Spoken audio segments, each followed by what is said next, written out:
आइल रहले सैया जी खेत में से खट के, आइल होगा तो सुत गल सट के। ए सखी आइल रहले सैया जी खेत में से खट के, आइल होगा तो सुत गल सट के। लागल कूलर के हवा देहो घर हो गए, हमरा सैया जी के जिया बेकरार हो गए। मन न रहे सखी तब चार बार हो गए, मन न रहे सखी तब चार बार हो गए।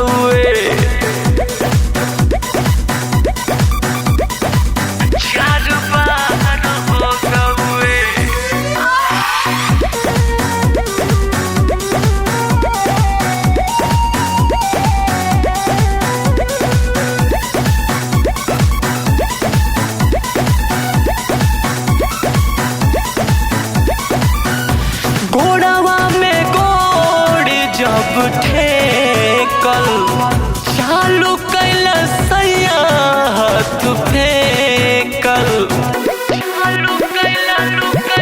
हाँ, गोड़वा में गोड़ जब ठेकल, चालू कैल सैया हाथ फेंकल।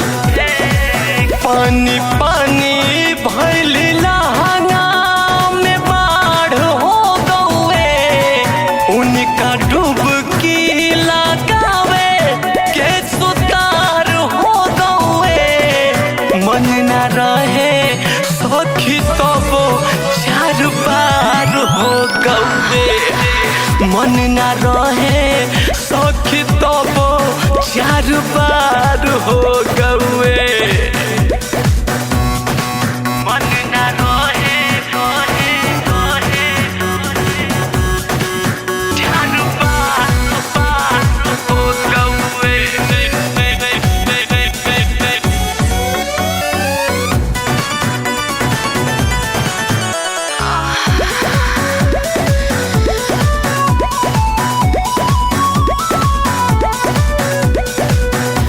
अभिषेक रंजन बलराम जी कहले न तनिको सराम जी।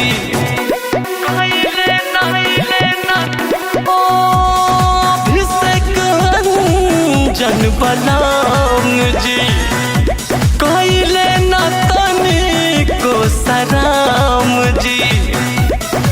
ओ बेदर्द के प्यार में बहार हो गए, मनवा हार गइल तना बरियार हो गए। मन न रहे सखी तब चार बार हो गए, मन न रहे सखी तब चार बार हो गए।